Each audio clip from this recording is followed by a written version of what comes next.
So I'd like to welcome everybody. This is the community group of the Institute of Noetic Sciences.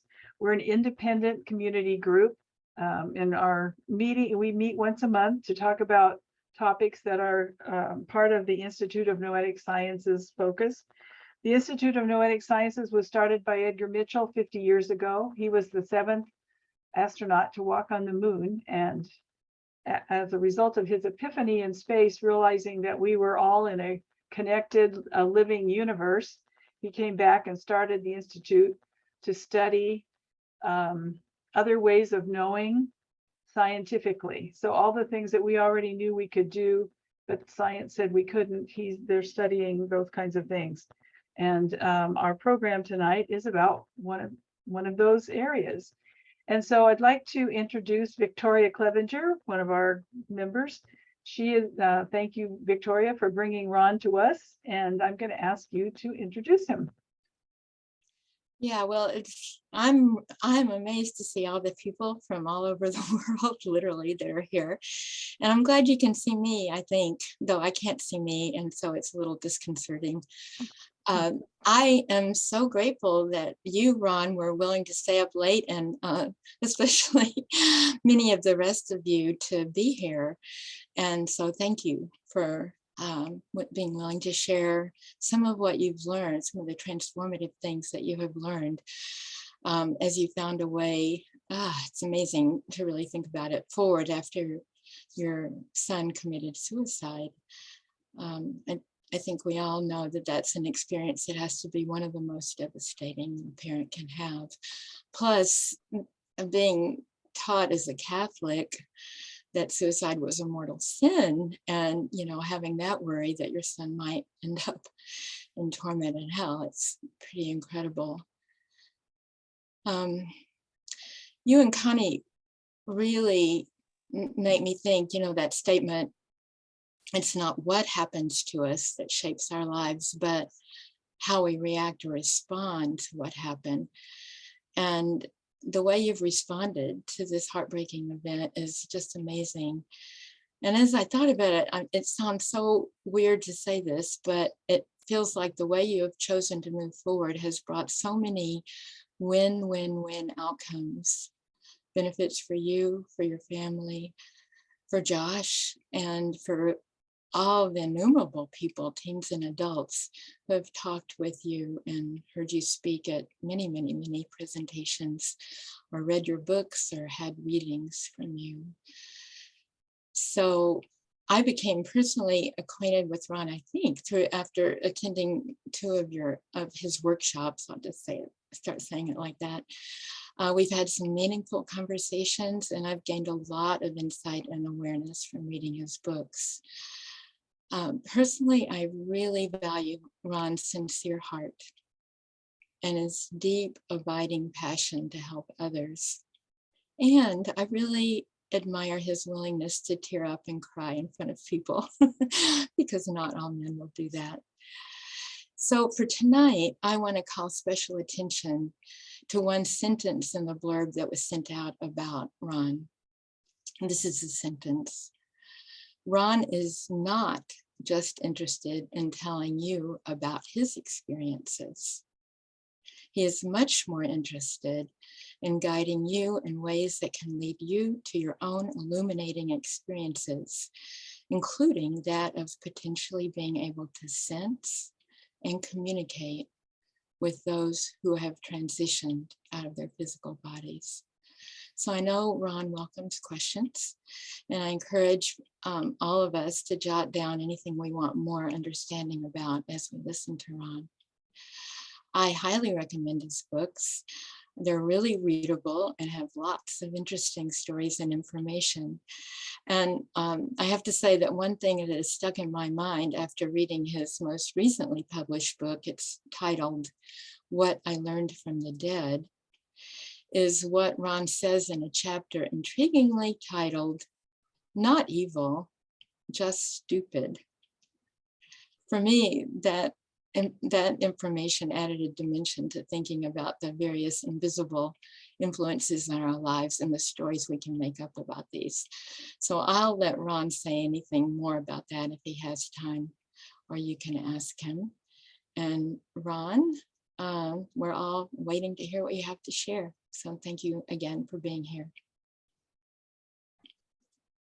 Well, thank you so much. And thank you to IONS Vancouver.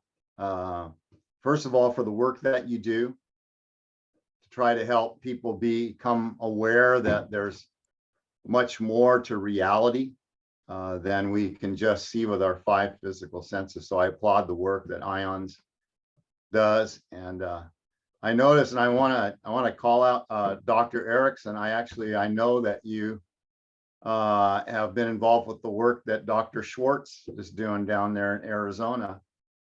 And I also am a big supporter of his work. And I actually wrote about him in chapter 32 of my book, the whole Soul Phone project. So, oh, wow. Oh, cool. Yeah.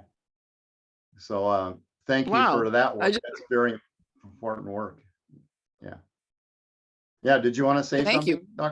Dr. Erickson? Did you want to? chime in Well, something? just that Gary Schwartz has recently brought me on board as a research associate with the University of Arizona, his lab. And he and I will be coordinating a proposal to the Beale Foundation Mhm. for another research project around animal communication with horses who work Mhm. with PTSD vet. So that will be presented to the Beale Foundation and hopefully funded, right? Yeah. Next August in their next funding process. So thank you. Yeah. Well, thank you. For those of you who don't know, Dr. Gary Schwartz is one of the few academics who's willing to really, put his career on the line and affirm the reality of the spirit world, that there is life after death. And he's doing cutting edge research on a device called the Soul Phone. And the Soul Phone is just that. It's like a telephone between the spirit world and the physical world. And they have conducted experiments in the laboratory and established communication between the spirit world and the physical world, a form of yes and no questions. And what they're trying to do now is to get other universities, other laboratories, to replicate their findings so that they can actually say that it's proven that there is a spirit world and that we can communicate between the two worlds. So that's pretty exciting stuff. And that's why I included in the book. I felt it was so important. I wanted to give a shout out to the work that they're doing. Yeah. So anyway, thank you. Thank you for inviting me to speak. I'm really honored to be here. I pray that whatever transpire here tonight can be for the highest good of everyone here and everyone that we're connected to, both here on the earth plane and also in the spiritual realm. So I guess the first thing I ought to do is tell my story. So, who is this guy? So who is that Ron Pappalardo guy? So, probably my most important job title is dad and husband. So I'm the father of 4 children, and I'm married to that beautiful woman in the room that's painted blue over there. And we've been married now for 40 years, believe it or not. And she hasn't left me once. I mean, I'm just amazed. So it's been a really, really good relationship, and I'm really grateful for that. So anyway, we brought 4 children into the world, and the first born child, whose name was Joshua, suffered from clinical depression. And at the age of 17, he took his life. And of course, there's a lot that could be said around that, but the thing I want to emphasize the most is that in that traumatic process, you can go one of 2 ways. One is you can crash and burn emotionally in every which way, and or you can, everybody knows that Charles talked about, PTSD. Many people suffer from PTSD. And there's another phenomenon that's actually in the books on psychology. And I'm curious to know if Dr. Erickson is familiar with this. It's called PTG. Does anybody know what that stands for? It's in the psychology books. Post-traumatic growth. Post-traumatic growth. I think John Williams, have you heard of that? John, did you want to chime in? You got to unmute yourself. Can you unmute John? Because he's a psychologist. I want to. Yeah, I work Go as ahead, a John. Hi, Ron. I work as a mental health counselor, and there is a scale for post-traumatic growth. The actual little quiz we give people, and I just gave it to somebody like on Thursday. So Well, I give it with the PTSI, the PTSD test, and we also Right. give the growth test. It's cool. Yeah, it's very cool. And I didn't know, about that. But the reality is when you suffer something like losing a child, it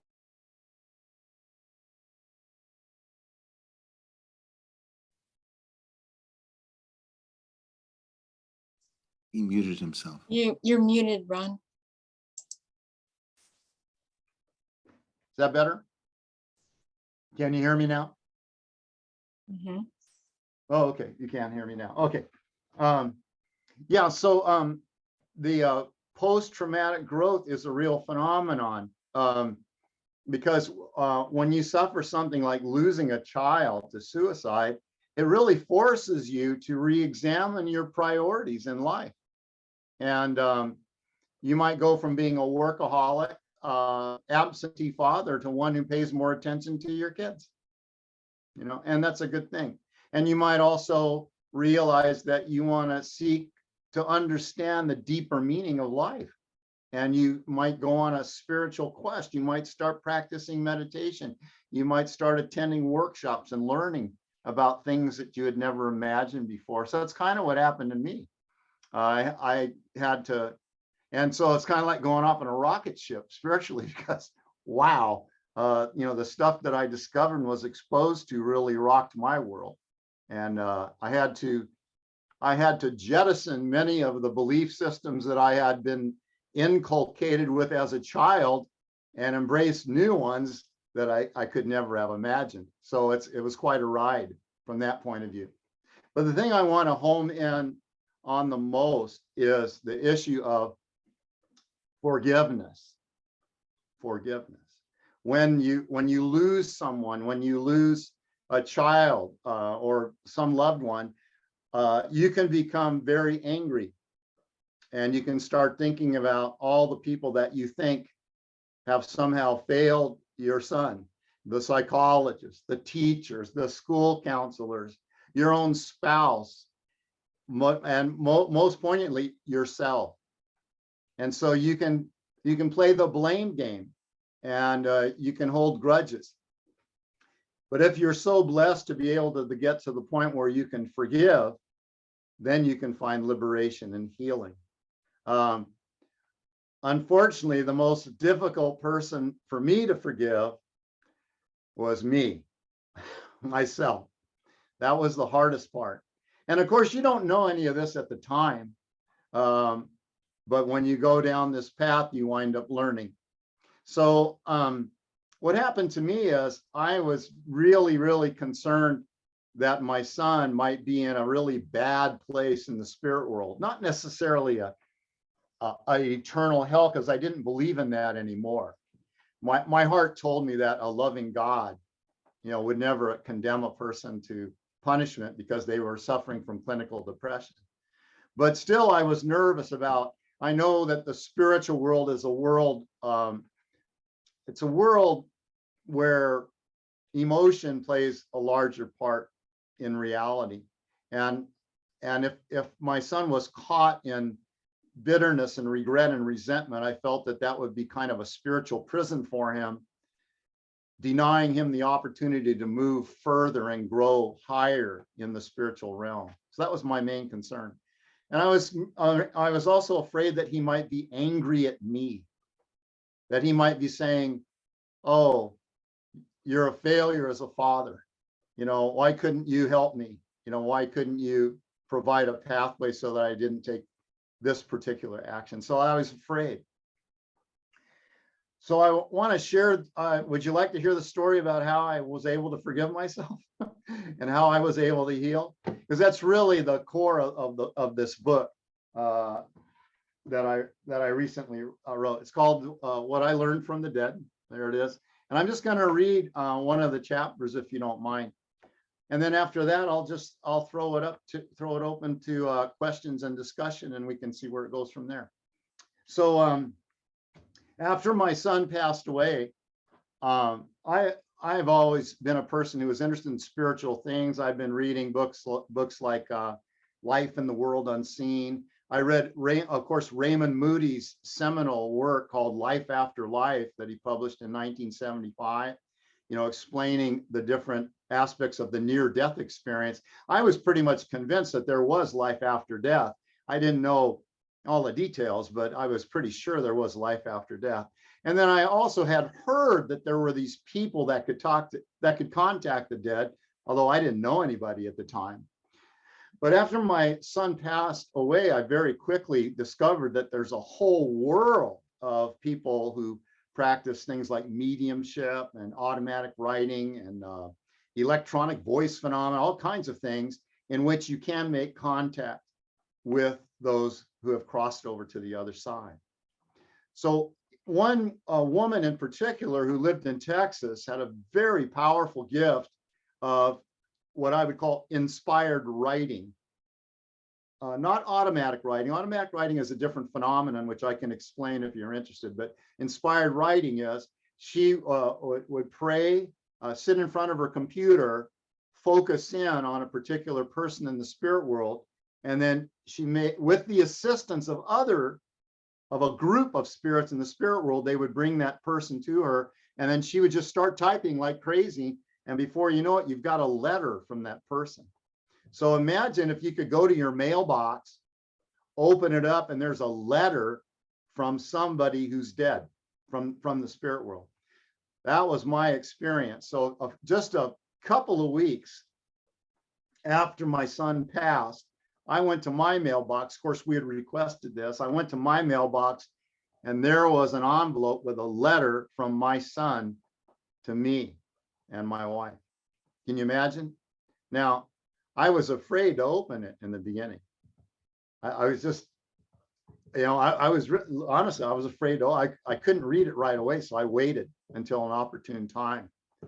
So I'm going to share that experience with you, and this is really the central core of how I was able to forgive myself and how I was able to heal. So I'd like to share it with you. This is page 18 of the book. I was worried that Josh's anger would, my son's name, by the way, is Joshua. We called him Josh. I was afraid that his anger would place him in a spiritual prison and feared that he'd be trapped by his resentment in a hell of his own creation, unable to escape that darkness and ascend to a higher place. These were the thoughts I wrestled with as I contemplated reading his letter. I tried to muster up the courage to face his words, and I waited until an opportune moment presented itself. Connie and the kids had to leave the house for some reason, so I would have the privacy I needed.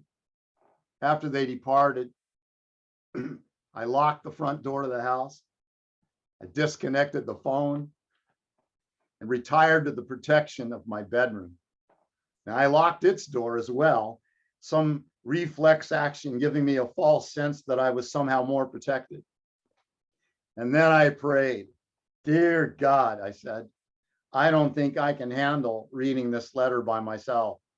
I need you to be with me right now. Let's read this letter together." I remember the feel of the envelope in my hand, opening it up, taking out the few pages inside, sensing the texture of the paper, and unfolding the two creases in the white letter-sized sheets. And then I began to read intently. This is the Council of Light. We want to express to the parents of Josh that we are just beings of heart who wish to create a bridge that can allow loved ones to communicate freely and casually between these two worlds, the physical and the spiritual. So we are here at your calling on your behalf, as they on their behalf, the behalf of the parents, as they seek communication with Josh. Josh is here, and we are here with him now. He is a bright young man, bright as his parents truly know him to be, but not as he appeared in the recent times leading to his passing. For this, he has much regret. Not only that he was in a slump, as he calls it, for so long, but they cannot see him now as truly bright as he is now. We will let him speak, as he is very able to communicate, and he is anxious to express himself to his family. So then this council of light steps aside and Joshua comes forward. Mom, Dad, this is Josh. I'm speaking with my heart, and I'm so relieved that you can receive my words as if I'm speaking them directly to you. I feel so much love and light and energy coming from you, and this totally is changing me. Well, it's not changing me so much as it is freeing me to be myself. I want to begin by saying how sorry I am for putting you through this horrible, senseless experience. For me, it was just another day in the messed up life of Josh. But I know that for you, it was a real shock. And I can see that it has caused you so much pain. This burdens me, and I sincerely apologize. Please forgive me, and please forgive yourselves also, because you are really not at fault. I made choices that were bad choices. That's the amazing thing about growing up. We reach a point in our lives where we can make choices, and we sometimes just make stupid ones that lead to more stupid ones, and it's all a downward spiral. Of course, I didn't see this when I was on the earth. I was just caught up in the emotions and the energy of rebellion. It was an addiction to rebellion. It gave me a sense of control and escape at the same time. What I didn't realize is that it was propelling me into oblivion. And so this is where it brought me. I wish that I could say that everything is all right and that I'm happy, but you know that I'm not. Just as you are suffering, I am too. I have to face what I've done, which is a big violation of the gift of life. And it's a slap in the face of those who created me. I was born of love. Yours, God's, the whole universe's. And I snuffed out my life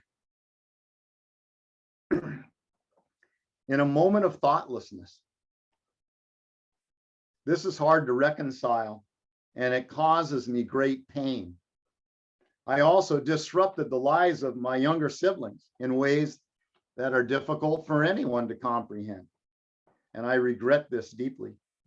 I ask also for their forgiveness.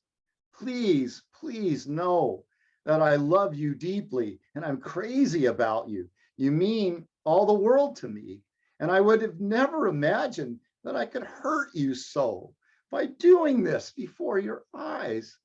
Please forgive me, and please choose a good experience we had together and record that as the memory you had of us together, not those last months and hours I had on the earth.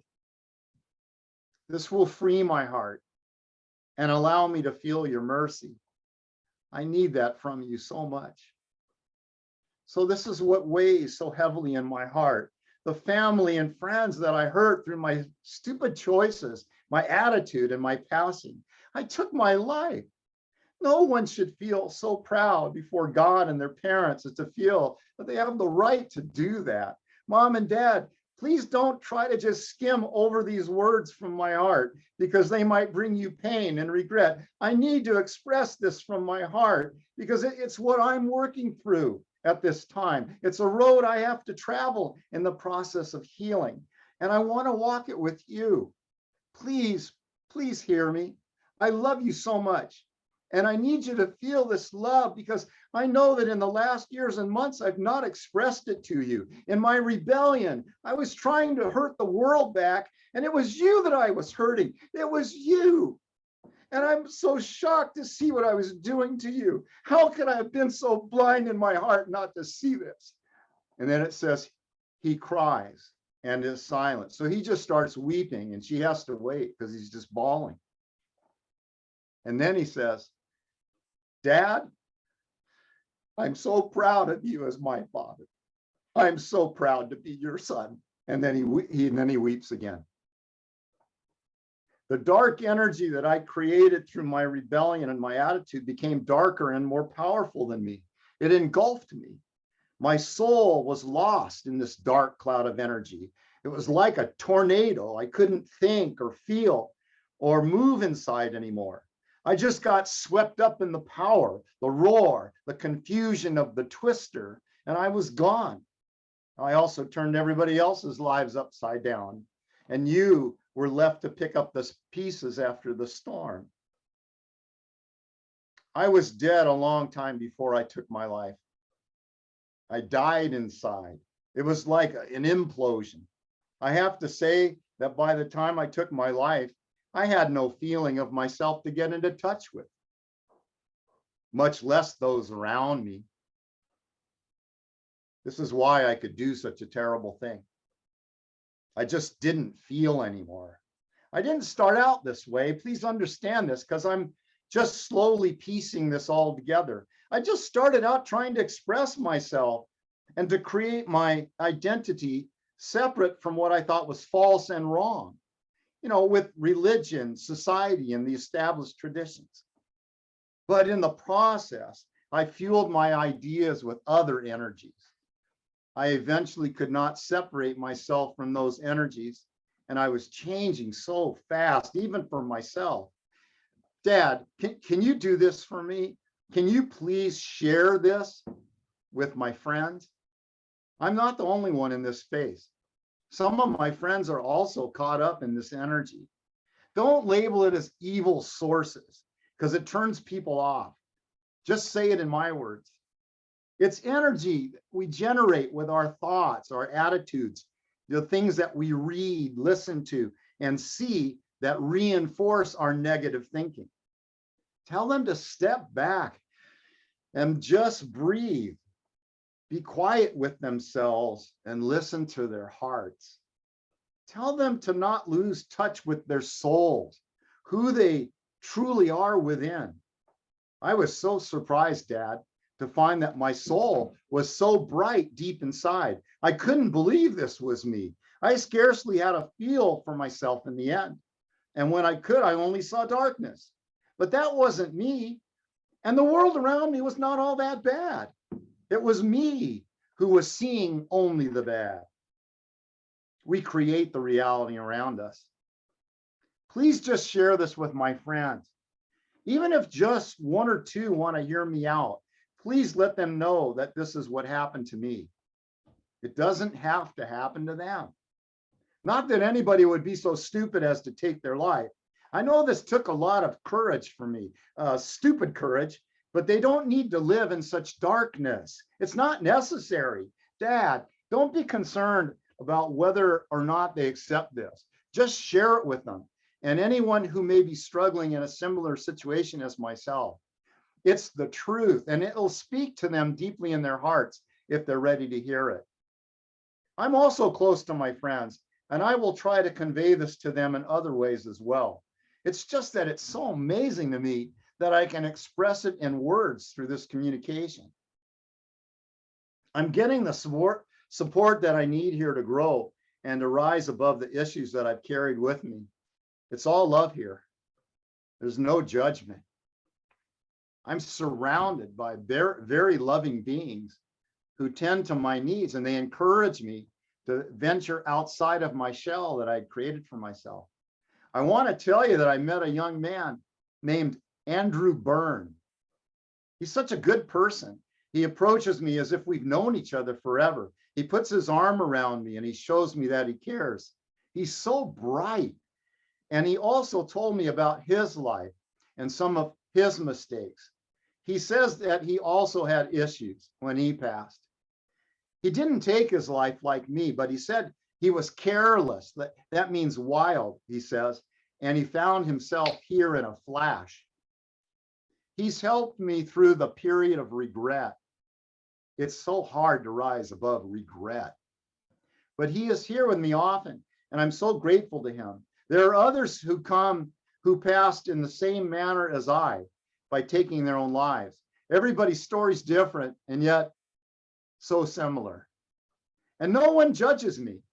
They just bring love and encouragement. So you should know that who I'm hanging out with on this side, you would very much approve of. And then he laughs. I leave you now. My love to everyone, and especially to my siblings. I appreciate everyone's prayers and light and love. That all gets translated into wonderful support in the form of uplifting thoughts and feelings that last. And this is what sustains me, your love. I wave goodbye to you. I feel I never said goodbye.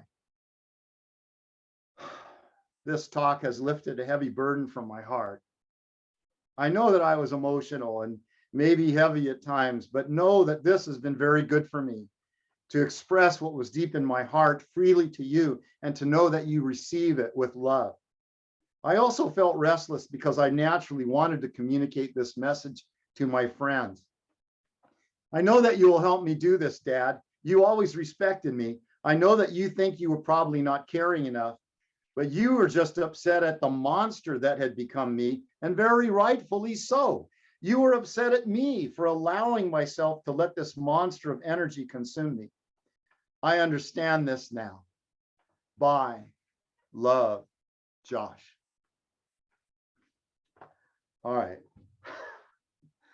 So that just blew me away. So then something very powerful happened. Page 23. I was doing well in the beginning, drinking in every word and fascinated by the phenomenon itself of receiving a letter from a deceased person. The introduction from the spirits who call themselves the Council of Light reminded me of a similar group of benevolent spirits called the Mercy Band, who worked with Dr. Carl Wicklund. He was a psychologist, by the way, in the 1920s. If you want to know more about that, ask me later. I was struck at how genuine the letter was. Joshua was pouring his heart out and his soul with deep feeling and raw emotion. The painful honesty and sincerity were undeniable. He seemed to have found a new sense of humility. I was ecstatic to find that he had arrived at a place where he was willing to listen to others and learn with an open heart. But I got to the place where he paused and he began to cry. Then he said the words my soul had been aching to hear. Dad, I'm so proud of you as my father. I am so proud to be your son. Without warning, my emotional dam just burst wide open. I wailed loudly as the feelings poured out from deep within my soul. Tears rolled down my cheeks and my nose ran and ran. Saliva even oozed out of my mouth. I became a soggy mass of wet. Meanwhile, my stomach was churning inside my gut, the muscles becoming sore from the intense contractions. The noise of my wailing would probably have been very disturbing to anybody who would have heard it. I grabbed a pillow and buried my face in it to mask the sound. My wailing was so loud, I thought somebody might call the police. The agony of the years of stress and anxiety over the struggle to save my boy gushed out like the water that flows from an open fire hydrant. The spectacle of a grown man in the depths of grief is an awesome sight. I've seen pictures from Iraq of masculine middle-aged men grieving over a dead son, eyes bloodshot, faces twisted in anguish, liquid oozing from every orifice. That's what I must have looked like. It had been over a month since Joshua had passed, yet I was only now allowing myself the opportunity of letting it all out. And even though it hurt in a good way. Within the cascade of jumbled emotions, two stood out above the rest. They emerged like two mighty stones protruding from the middle of a swirling whirlpool, offering me refuge from the flood, forgiveness and liberation. I hadn't been able to escape the thought, maybe this had been all my fault. If I had somehow done something different, Josh would still be with us. I thought Josh might be blaming me from the other side, caught up in the bitter anger at the father who failed him. Furthermore, I was concerned that if he were harboring such resentment, it would be a shackle for him. But now I knew he was not bound by such chains. He was free. And because he was free, I was also free. I felt the joy of liberation beginning to soothe my soul. If he could say, I'm proud to be your son, it meant that from the other side, he now understood what I'd gone through. He now knew the efforts and sacrifices that both Connie and I made to try and help him. He saw the sleepless nights, the prayers, the frustration at not being able to reach him. And along with that liberation, I felt forgiveness. I could start to forgive myself. And I knew that Joshua had forgiven me as well. In the days and weeks that followed, I would start to love myself again. And after several minutes, I slowly began to calm down. The reservoir of grief poured itself out, and it began to taper off, quietly ebbing away.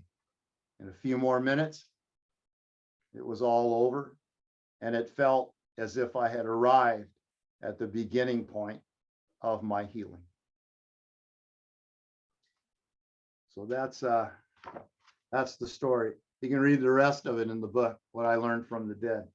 And I'm gonna stop here, Dottie, if you don't mind, and see if anybody wants to ask a question or make a comment.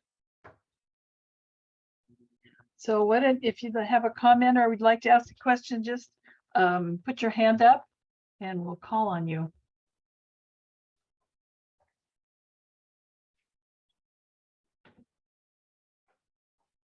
Anybody have a question or a comment? That's fine. It's kind of intense. Yeah, People what have a to take story. people have to take a moment to compose themselves. I know I do. That was very emotional, yes. Janae? Yes, I'll start as a comment. My sister suddenly appeared before me in a dream Sunday night recently. I guess that's why I'm here. Not intentionally, but anyway, she died in February 2019. And she was in Florida and I live here in East Vancouver, Washington. And we had our whole life as sisters. She was 8 years younger than me.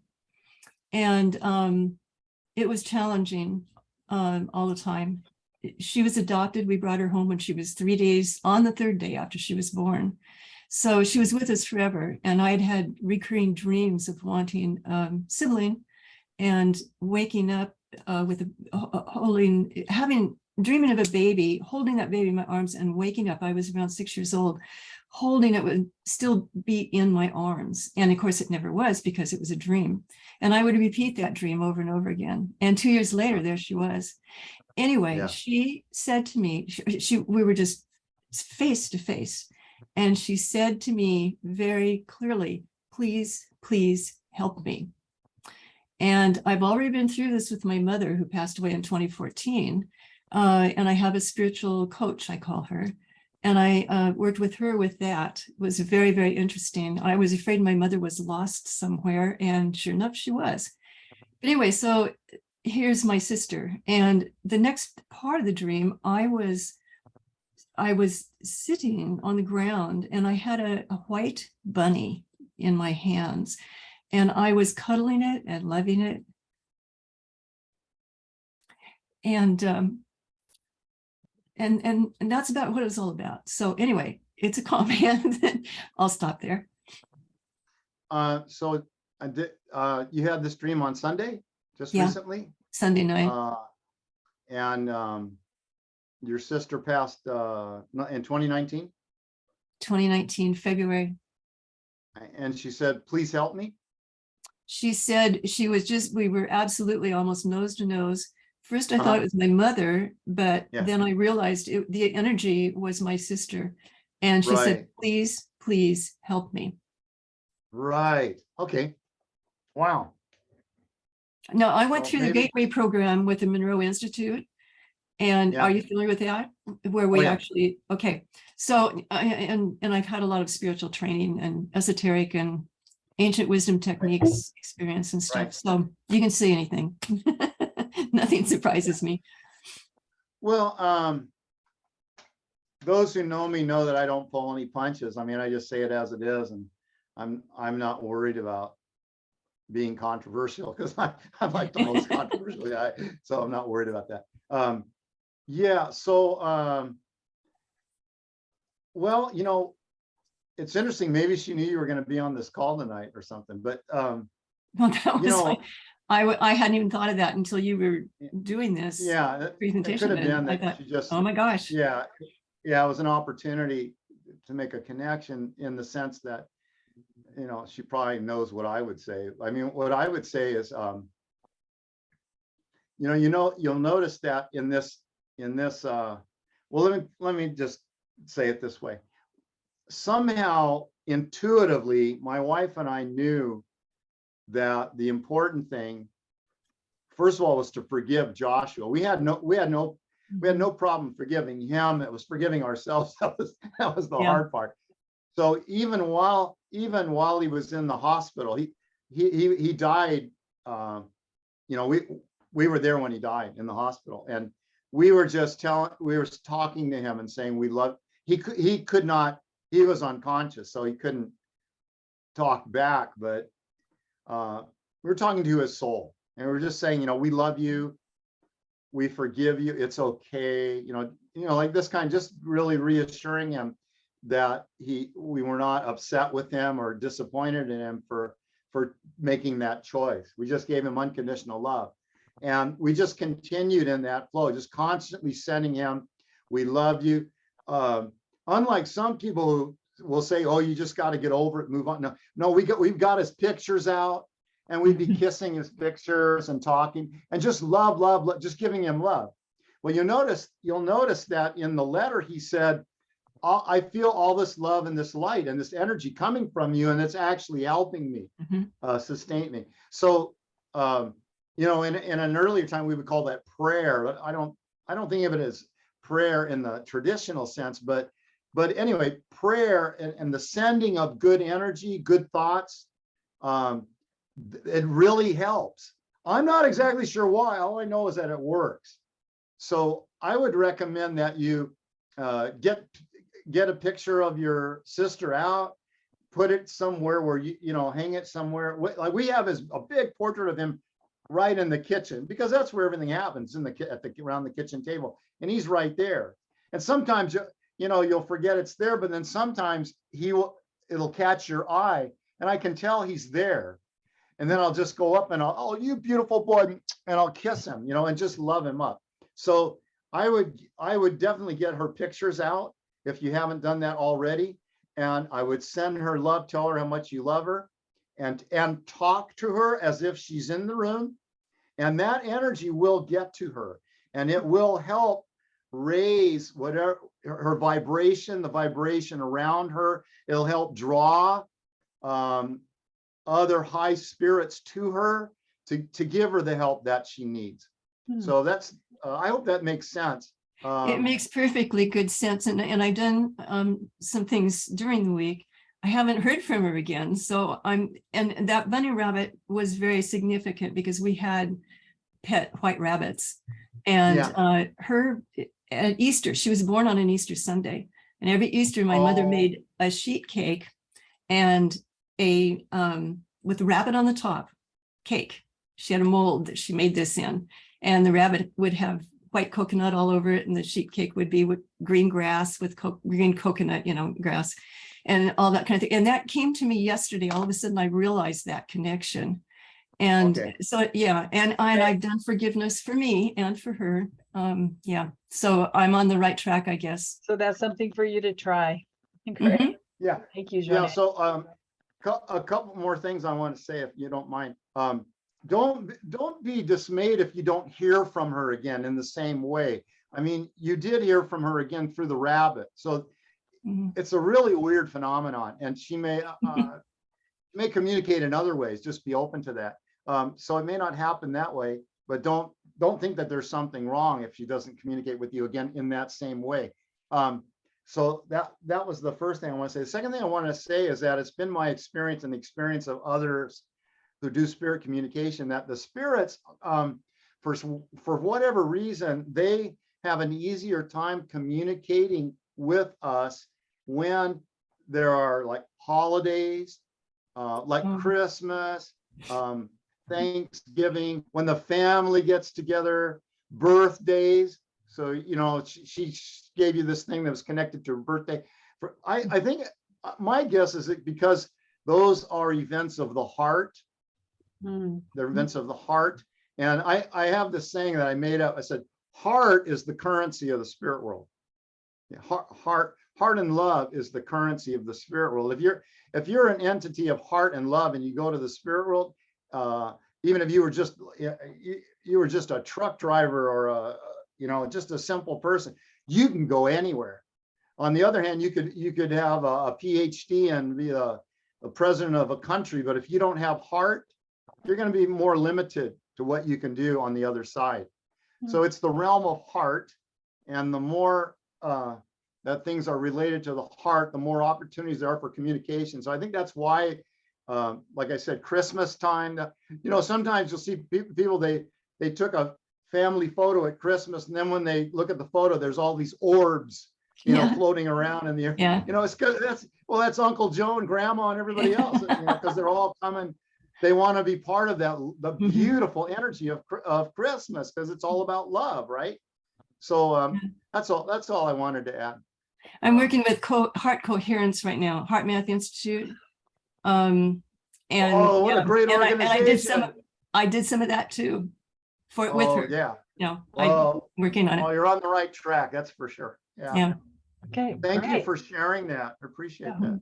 Good. Thank you. Susan, do you have a question or a comment? Yeah, unmute. There. Okay. So I want to comment, Ron.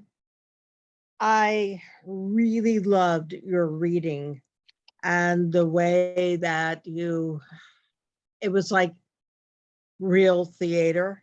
Your heart was so into it, and it was so real. And thank you. And the reason why I came, because I have a very similar situation with, I guess one would say, my soulmate that I met. And when he died, he came with mediums. I've had 5.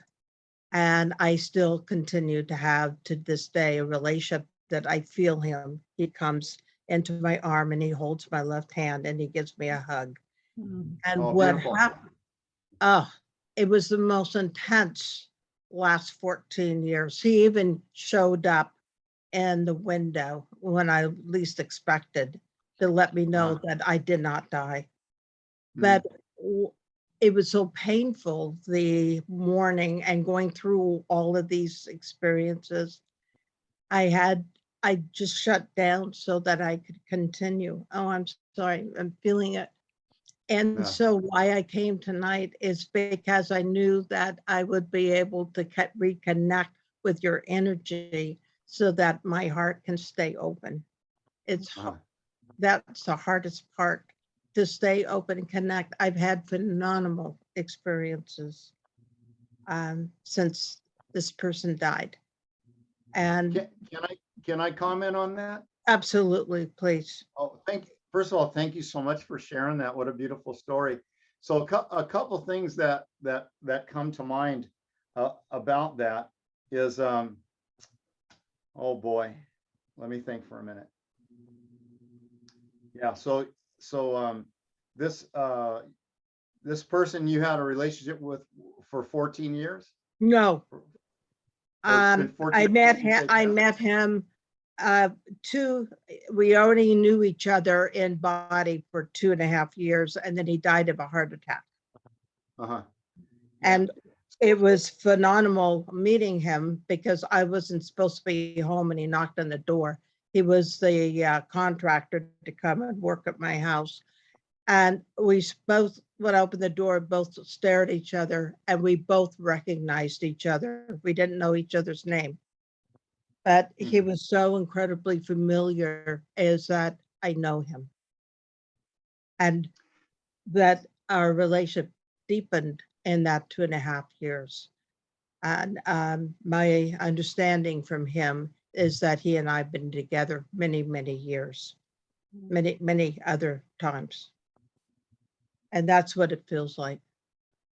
Yeah, so you touched on something important. The whole grieving process, and it's kind of like one of the reasons why I said, get a photo of your deceased one and get them out and interact with them. Oh, I Because- do. I do have the photo. Right now, while listening to you, I have his worry stone that he used to hold on to before he died. Uh-huh. The hardest Let's part, is that he went into a coma when he had his heart attack. And what he Uh-huh. told me that I could hear everyone in the hospital, even when I was in a coma. And he said I yeah. was given a choice by my guides to either die or come back into my body. But they Yeah. said, it's your choice because it's not your time. And he said, Yeah. I chose to die because I was told that I would be able to be your guide after I die. Oh, Oh my God, that was so hard to hear that. Yeah. No, he died 14 years ago. So the issue is that when a loved one dies, then we, our human selves, we feel, oh, I'm separated from that person. I'm That's not separated. true. And Yeah. but it's, of course it's not true, but because we're human beings in a physical body, we think, oh, we're separated, but we're not separated.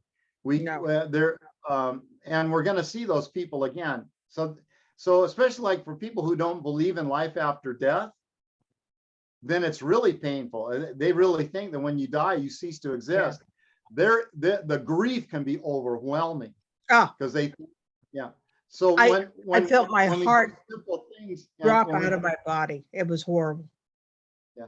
So, but when we do simple things that reestablish the sense of connection, it heals the grief. Yeah. So that's why I encourage people to talk to the pictures, talk out loud and start to bring that end that feeling of separation. If we go to a medium like you did and the medium gives some communication, then we realize the person's still alive. We realize we're gonna be back together someday, and that can cause the healing to accelerate. What Okay. how I describe it to people is like being an adult and all of a sudden you lose your sight. And then all of a sudden you have to depend upon all of your other senses and not expect to be able to see. because I expected to see him physically. But Mhm. when I use all of my senses and open them up, then I can feel him in my heart. I can feel him when he gives me a hug inside. It's like Right. losing your sight. And that's Yeah. really the mourning, is that you Yeah. don't see them. However, they can make, I did see him a month after he died. He appeared in the window for an hour. Awesome. Yeah. I thank you for Thank- sharing that, Susan. Mhm. There's some other people that wanted to Thank you. jump. Robert? You, my brother, my older brother was engineer, a scientist, and a lifelong atheist. And I was always the spiritual searcher looking for God. And so he died in 2013. He had he was a good man, and he had all these friends lined up who would make sure that he was never alone in the last 2 weeks of his life. So 24 hours a day, somebody was there. Hmm. So the day before he died, I took a day with him, and I told him that there are people in the spirit world who are scientists who are working to make a bridge between the physical world and the spiritual world. And I said, maybe you could get involved in that in the spirit world. This wasn't like a last minute conversion attempt. I wasn't trying to teach him about the spirit world. We never tried to convert each other to each other's ways of thinking. But I wanted to give him, because belief is so strong, that if he died as an atheist, believing in nothingness, that he would be stuck and wouldn't be able to go into the spirit world. I wanted to give him a thought that, hey, I died, and yet I'm still aware. So I wanted to give him a tool so that he could grab onto that and begin to live in the spirit world. Right. So he died by a doctor-assisted suicide because he couldn't lay down anymore. He had to get morphine pumps for the pain. And I left. I didn't realize that the next day he died with the doctor-assisted suicide. Mhm. I was concerned that he would be stuck in the spirit world. And so I went to a medium, and the first session my wife and I, we asked about all our relatives who were in the spirit world, yeah, so we had 9 people. But then on the second one, I spent an hour with the medium to find out my brother, how he's doing. He's in a good spiritual world because he was a good person. And I, it helped me to realize what I had found my own self in my own search was that it's not what you believe in. It's not even if you believe in God or not. It's how you live your life. How much you care for others, how much you love others, how much and my brother didn't. Though he was an atheist, he was involved in the community. He started a robotics club at the high school. And all these friends showed up, showing that how much he was loved, at the last 2 weeks of his life. So now he's in a good spirit world, not a high level, but he's I asked him, well, what do you think about God? And he said, God is everywhere here. And he said, I don't believe in the religions and what the religions taught about God, but he's experienced that God is everywhere here. Yeah. And he's working with a few other guys who had similar lives like his, and they're building these homes for people who transition to the spirit world, so they have a place to stay until they begin to become comfortable in the spirit world. So that's what he's doing now. And Right. yeah, so, you Do you have know, a question for Ron? it's like sharing my testimony, same like, you know, she did. Well, I'm Uh, really grateful that you did, Robert, because that makes that point that, again, the currency of the spirit world is heart and love. So it has nothing to do with doctrine Right. or a belief system. It has to do with the content of a person's heart. That's going to determine, you know, their fate, so to speak, in the spiritual world. It's not about what you believe, it's about what you lived, you know, how you lived. That has more currency, if you will, no pun intended. Well, so thank you for sharing that. Yeah, because, you know, the religions would say, okay, he's an atheist and he died by suicide, he's going to hell. But that Yeah, wasn't, well, you know, but surprise. that wasn't my belief, and That's it wasn't my experience with him. right. Exactly. Yeah. Well, the religions would all, you know, I mean, Christianity, Judaism, and Islam all would say that my son would go to hell. Yeah. But that's not the reality. Yeah. Anyway, Yeah. thank you for sharing that. Yeah, thank you. Is there another question or comment?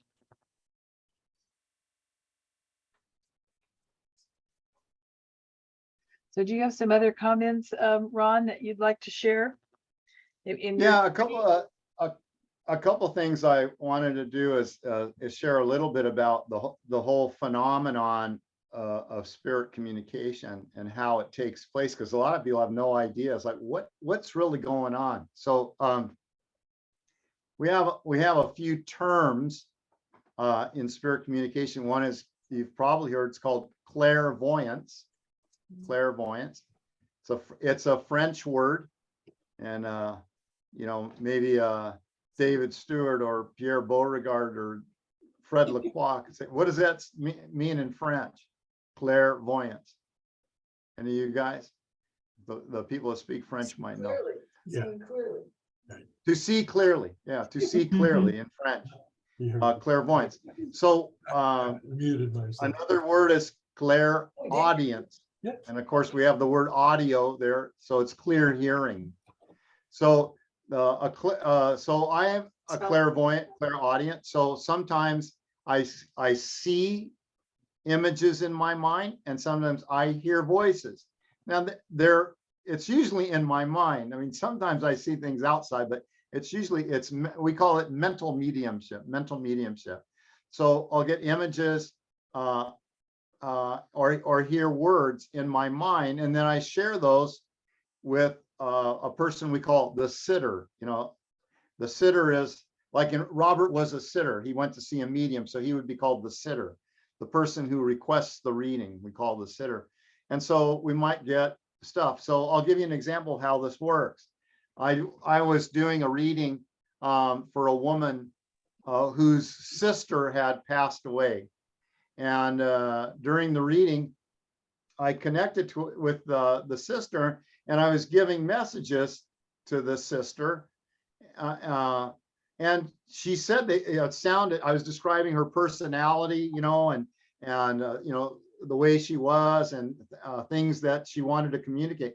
And then towards the end, she says, this really sounds like my sister, but I can't prove it. Can you tell me something where I can prove that absolutely this is my sister communicating? So I said, I don't know, give me a minute, let me see. So I closed my eyes and I focused, and what I saw was, actually, I'll see if I can call it up here. Well, what I saw in my mind's eye was a crucifix.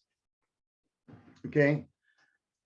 And so I asked her, I said, are you Catholic? And she said, no.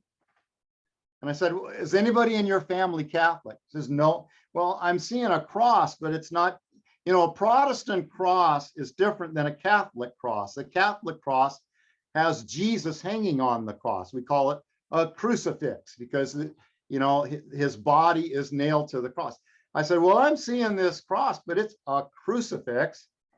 You know, it's definitely, this is a Catholic cross, but it didn't make any sense to her at all. And I said, another thing about this cross is it's on a necklace, but the necklace, it's not made out of metal. Usually it's a chain, you know, it's a silver chain or a gold chain, and you wear it around your neck. I said, but this necklace is made out of like cloth, some kind of cloth or a ribbon or something like that.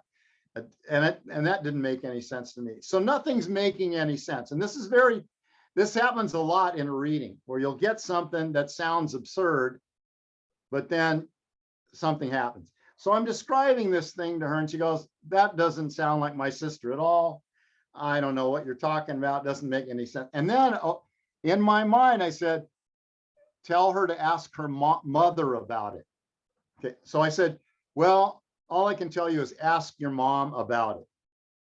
Okay. So are you with me, everybody? So then that was the end of the reading. And I thought, oh, well, you know, that didn't go so well. And then 2 days later, I get an email after the daughter did go talk to the mom, and she sends me this picture. And I hope I can you see it? Can you guys see a picture of a cross? Okay. Do you notice that that's not a cross, it's a crucifix, right? Yes. Yeah, but look at the necklace. It's not metal. It's some kind of, I don't know, ribbon or string or cloth or something. And so she told me what happened was she asked her mom, she says, do you know anything about a crucifix on this kind of a necklace? And she says, oh yeah, let me tell you the story. The day of your sister's funeral, my brother came to me and handed this to me and said, I really want you to put this in the coffin with the sister. So she went over and put this in her sister's hands, and her sister was holding this through the whole funeral service and was buried with that. Okay. So that's a really dramatic example of what in mediumship is called evidentiary mediumship. Evidentiary.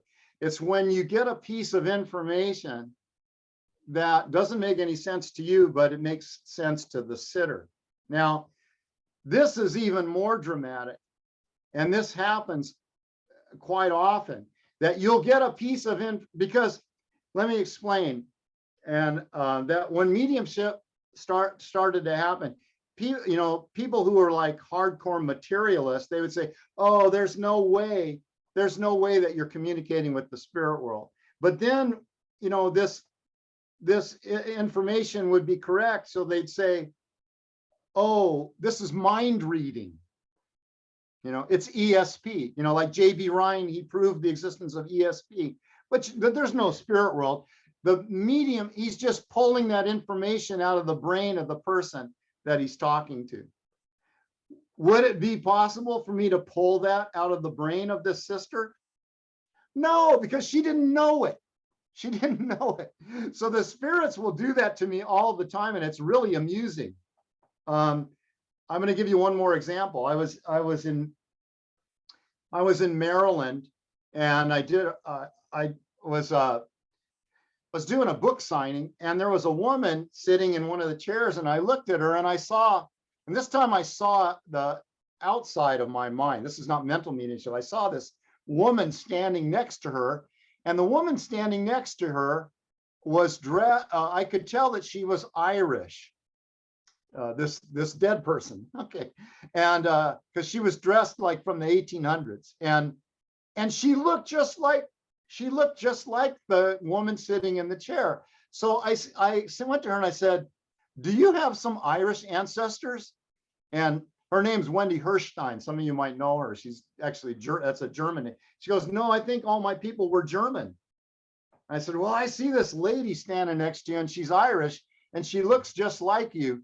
And I don't know what that's all about." So, and then I just was prompted to say, you know, go home and look at the family albums. You know, go home and look at some pictures. 3 months went by, and I went back to Maryland to do a workshop. And this same lady signed up for the workshop. And while I was preparing the blackboard, she came running up to me with 2 photographs in her hand. One was black and white, one was in color. And the one that was in color was a picture of her in her 20s. And the one in black and white was a picture of her Irish great grandmother. And they looked like twins. So again, could I have been pulling that out of her mind? No, because she didn't know that information. So that's like the spirit world being really dramatic to provide evidentiary information. So I love that stuff. So that's one of the ways that mediumship can be very powerful, providing what we call evidentiary information.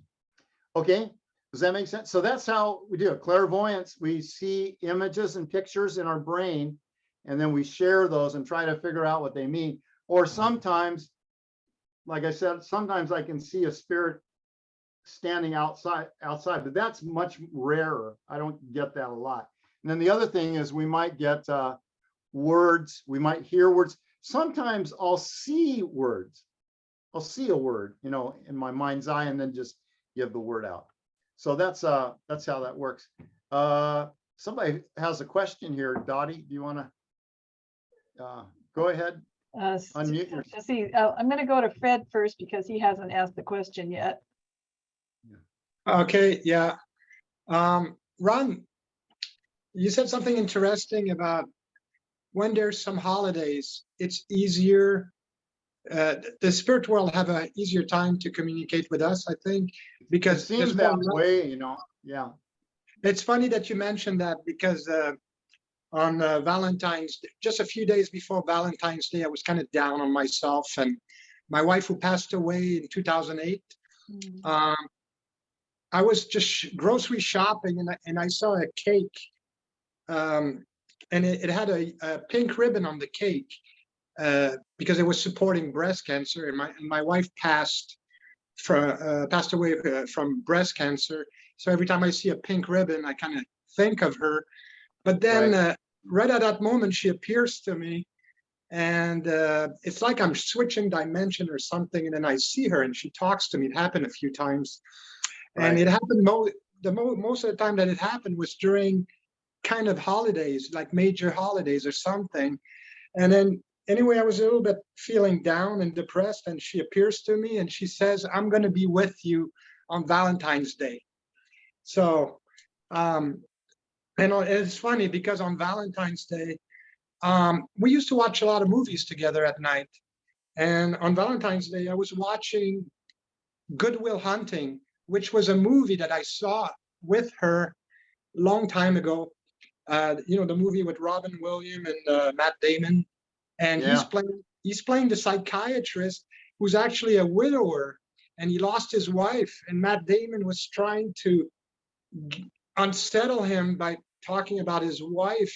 But anyway, it was funny because I was watching this movie on Valentine's Day. I did not have a strong spiritual experience with my wife at that moment, but I just had a really good, I was very, very much at peace with myself. Watching this movie, all was well, and I just appreciated this whole experience.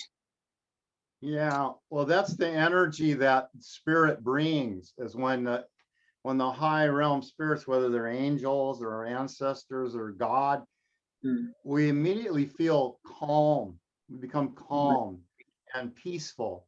So that in itself is an indication that you're in a high spiritual vibration when you're experiencing that sense of calmness, sense of well-being.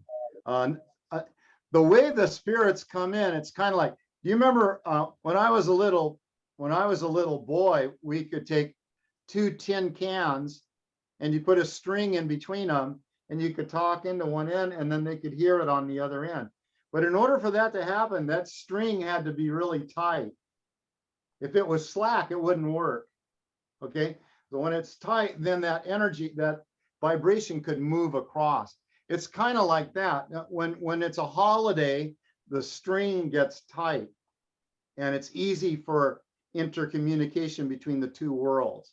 So there are other ways you can do it. When you're when you like churches, when they sing hymns, one of the reasons for singing hymns is it raises the vibration, it raises the spiritual atmosphere of the whole congregation, which makes that more possible for the Holy Spirit to interact with the congregation. Singing, dancing, being joyful just in and of itself raises your spiritual vibration to a higher place, and you can attract higher spirit vibration into your life. Does that make sense, or do I sound like I'm nuts? Anyway, that's been my experience. And thanks for that, Ron. Okay, thank you for sharing that lovely story. Claire, I'm going to go to you. Haven't asked a question yet. Well, I wanted to say thank you, Ron. Your sharing has just been startling and altering. And I have to say, I'm just not the same as the person who signed on. So thank you for that. And You're welcome. well, and I'm intrigued about the idea of holidays. I had heard from different realms that holidays were actually created by the divine, inspiring humans as windows of grace. And the reason for holidays is for the connection. And so remembering to Wow, intentionally. I'm getting chills just when you said that, because wow, that makes so much sense. Yeah. It does to me too. So I can have more intentionality about actually connecting with ancestors and those who've passed. So thank you for all your sharing. So Susan? Wow, thank you for that. That was a revelation for me. Yeah, Susan?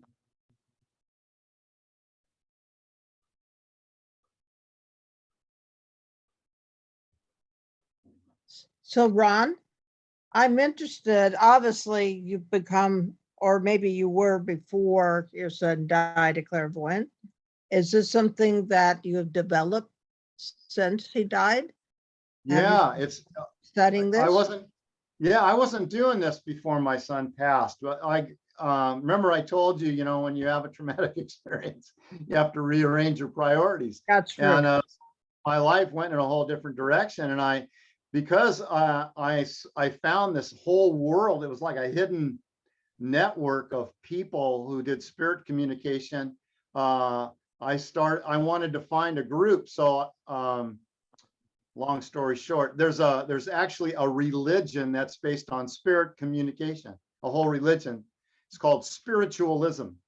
And it started in 1848 in a little village called Hydesville, New York. And there are these churches all over the United States, and especially in Great Britain, where people practice spirit communication as part of their church service. And then they have spirit circles, or they're called development class or development circles.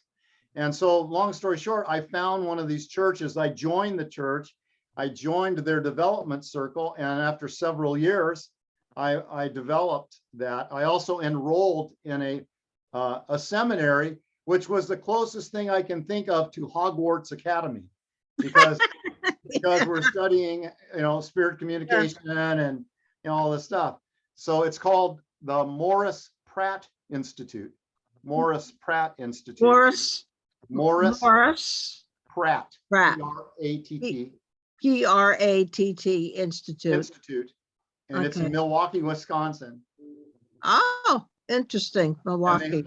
they have a correspondence course. It's called the Educational Course on Modern Spiritualism. And I enrolled in that and did that course. A lot of reading. I mean, it's like a graduate level course, but you learn all about mediumship and from that. So yeah, I did that for years. And then I guess around 2010. Yeah. Then I started practicing mediumship Interesting. professionally. Yeah. Yeah. So anybody can do it. Actually, in my view, we are all wired for it. We It's are. just a matter of getting some training and learning how to do it. Yeah, you're right. Okay, the name of the religion is spiritualism. Spiritualism. Spiritualism. Yeah. I'll have to look that up. And Well- many of the famous luminaries of the 19th century were spiritualists, including Sir Arthur Conan Doyle. Yeah, I've Yeah. heard about that. He wrote a seminal book called The History of Spiritualism. Yeah, And when I read that book, I'd be walking around the house with my jaw. I Yeah, couldn't believe the stuff that I was reading about yeah, the yeah. phenomenon. Abraham Lincoln was a spiritualist. Interesting. Yeah, many. Yeah. Anyway, Yeah, but it does change your whole world. I'm a it changes your psychotherapist. whole worldview. Yeah, Oh, it changes your whole world. Totally. What Yeah. happened, I'm a psychotherapist by profession, and my clients are sent to me. I know that. And they understand that they, after a Yeah. while, I don't tell them. And, Yeah. and I don't know if I'm practicing therapy or am I reading? I don't know. Yeah. Sometimes Yeah. you're doing both. Yeah, that's true. Yeah. So I was interested. Thank you. All right, you're welcome. Janae, you had another question?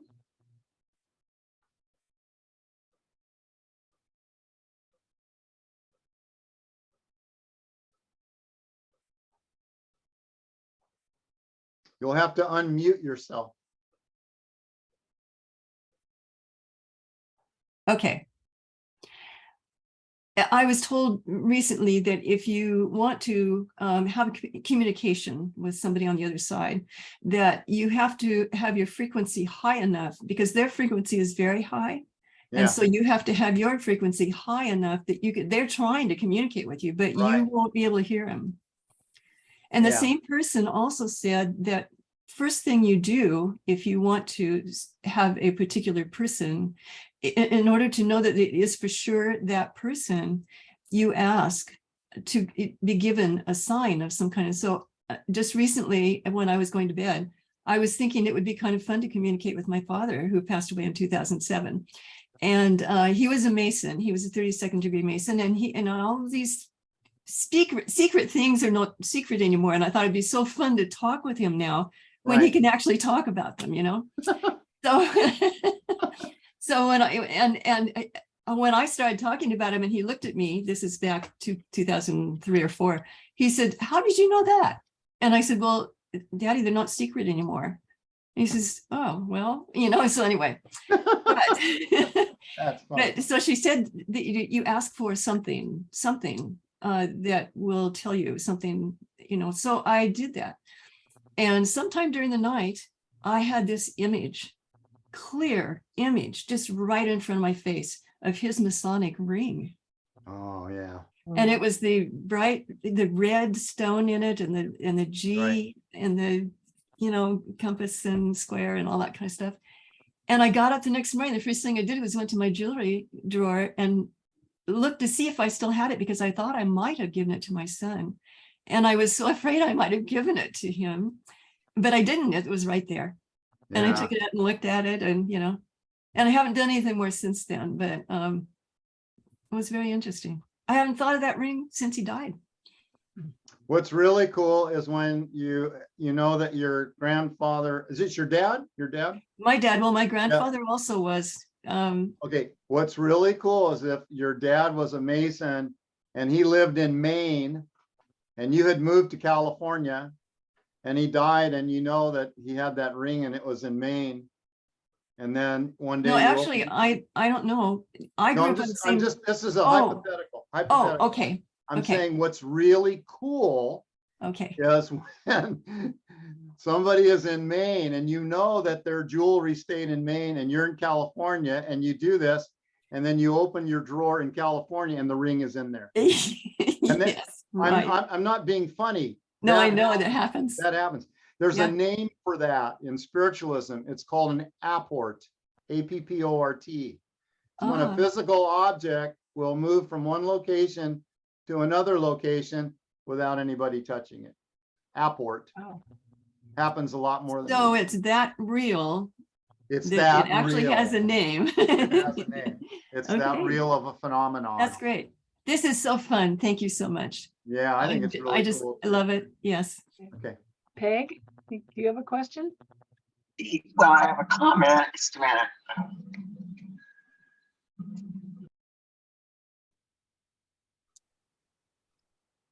Am I audible? Yes.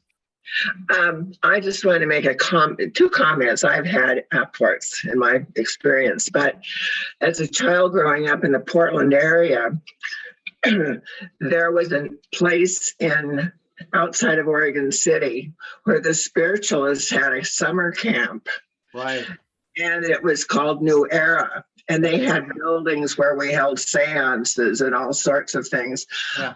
I participated with my mother in particular, and then I did to some degree, but I don't know whether, I don't think that the facility is still functioning, but for those of you who still live in that area, if you have an interest in this, you might want to check it out.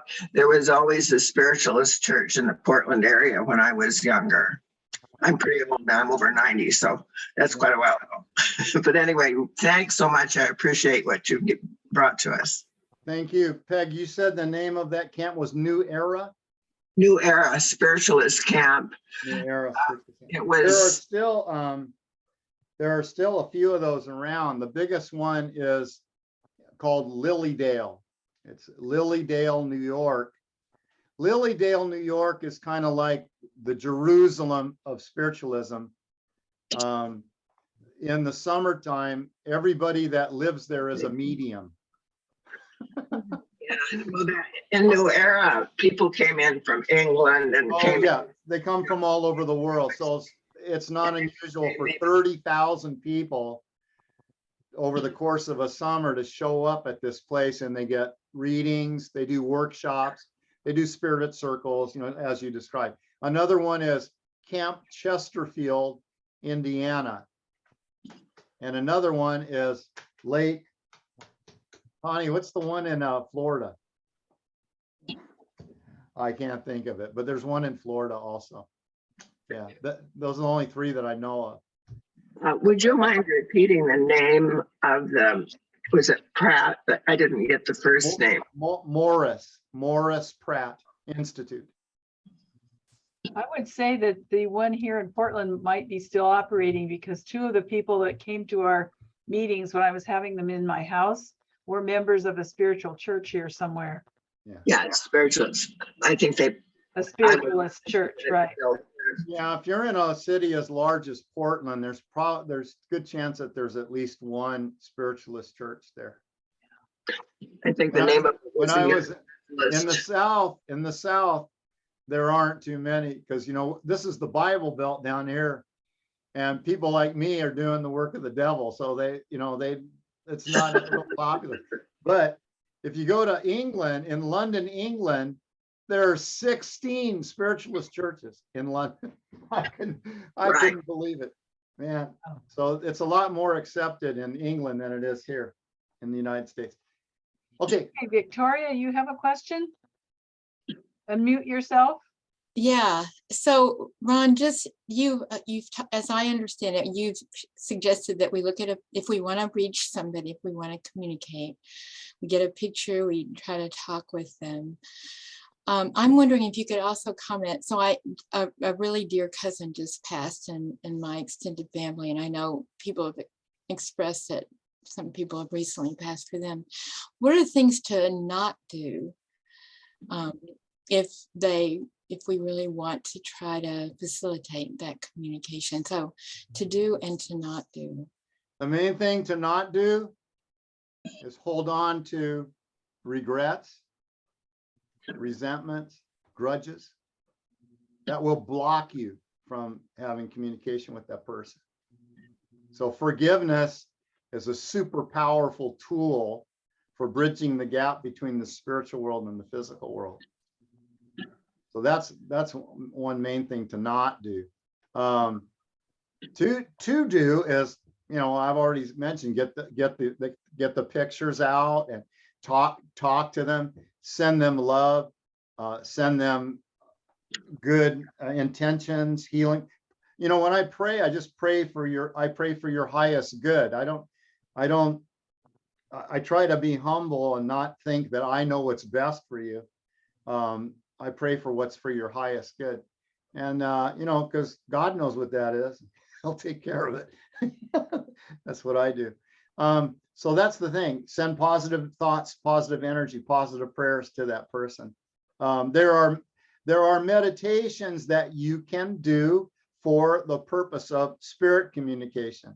If you, in fact, if anybody will contact me, I'll send you a free audio version of a meditation that you can do. It's called the portal meditation. And it is a tool for facilitating spirit communication.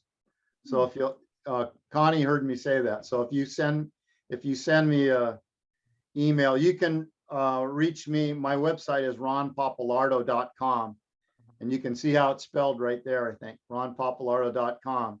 You can send me an email and say, Ron, I'd like to have your meditation, and I'll just send it to you free, just because I'm such a nice guy. You are a nice guy. And if somebody does that and is frustrated because they don't receive any response, any suggestions? Oh man, that could be for a lot of reasons though. That can be for a lot of reasons. I mean, I don't have like a short answer to that. Yeah, okay. It could be for a lot of reasons. Well, the offer of the audio is really beautiful. So thank you. I'll pass that on. Is that Okay. all right to pass it on to? Absolutely. Okay, great. Thank you. Yeah. So we have about, what, 7 minutes? We have time for another question, and any final comments from you, Ron? Just the most powerful thing that you possess is your heart. Your heart. Your heart's the doorway to all good things. So when you're, you know, those of you, I imagine there are some people here who have had NDEs, near-death experiences. And people, when they have a near-death experience, when they come back to this plane, they also reprioritize their life, and they realize that money and career are pretty worthless when you pass. But cultivating your ability to love, and I want to say not just to give love, but to receive love, is the best preparation you can make before going to the spirit world. You'll discover, if you really take a look at it, that most of us have an easier time giving love than receiving love. And the inability to receive love is a block, is a block. It's a spiritual block that hinders your growth. So you have to learn to love yourself, and you have to open your heart to receive the love that divinity has for you, that God or whatever you want to call the source loves you. And experiencing that love at least once in your life is the most important thing before you transition to the spiritual side. The atmosphere of the spirit world is not air, it's love. You breathe the love of, that's why the person said, God's all around. You breathe the love of God as the atmosphere. But you know, if a baby is born prematurely and they don't develop their lungs, then they die because they can't breathe air when they're born. So in the same way, if we don't master the art of receiving love and giving love, it hinders our growth when we cross over to the other side. So if you don't love yourself, work on that, because that's really important. And if you're bearing any kind of grudge, or if you're withholding your love from anybody from any reason, that will hinder you as well. That will hinder you as well. So it's good to try to forgive anybody that you have a grudge against before you cross over. Very important to heal those wounds. That's about it. Well, those were very powerful words, and sounds like good advice. So anyone else? Victoria, you still have your hand up. Is that on purpose? Oh, no, Okay. I don't see me, so. I tried. I want to give a shout out to Mr. Sunderland. Is he still with us? Paul Sunderland. I just want to say that one of the most wonderful experiences I had in my life was salmon fishing on the Nehalem River Oh, several years ago. So when you mentioned that you're in Nehalem, that brought back some really great memories. that's great. I'd like to especially thank Ron for sharing all the ways you got trained and ways for other people to get trained. Hugely important. Thank you so much. Thank you, Oliver. Appreciate it. Any All other right. final comments? Yeah, final comment is buy my book. It's on Amazon and Barnes and Noble, and it's on Kindle. And also, if you do, and if you don't like it, let me know and I'll send you a refund. If you do like it, please post a review, because we want to get this message out. People, there's a lot of suffering in the world right now, and if people knew that they're actually eternal, that life goes on beyond the grave, and if they knew that they're loved, then the world would be a much better place. So please help me get this message out. I would appreciate it. I think Ron, where should we post a review of your book? On my page, if you go to Amazon, let me see if I can do this. Oh yeah, here we go. You go, here's the page right here. You go to Amazon and you'll see a book. You'll see a page called What I Learned from the Dead. And then right here where it says the ratings, if you click on that, it'll say right here, write a customer review. Can't do anything on Amazon. Yeah, and you can Michael write a Hendricks, Scott Avery wrote something. Yeah, there's Scott. Look, there's a bunch of people that wrote reviews for that. And I'm gonna put in the chat here. I remember the picture of, I remember Josh, the way he looked. The I photos, just like he showed us. pasted the website in the chat. So if you copy and paste that into your browser, it'll take you straight to that page on Amazon where you can do that. My wife will be so proud of me for doing that little techie thing right now. you know, I think the words that you shared from your son and about how he felt, I was thinking of my nephew's son who's going through some really difficult times, and you know, he just turned 20. Mm-hmm. You know, if he could hear those kinds of words, it might help him come around. Oh, it's really powerful stuff, isn't it? Yeah, it really is. So thank you so much, Ron, for sharing your story and sharing your time with us. And The shifting doesn't work. It's weird. I'm going to mute you, John. So thank you, everybody, for coming. Thank you for having me. Sharing. I really enjoyed it. I'm the one that gets blessed the most. I love sharing this stuff. It's really inspiring. Very inspiring. So I'm going to let you all unmute and tell Ron good night. Oops. Thank you. Thank you. Thanks, Ron. Thank you. Thank you very much. Thank See you next you, session. Connie. You can get a lot of copies of the books, give them out to people.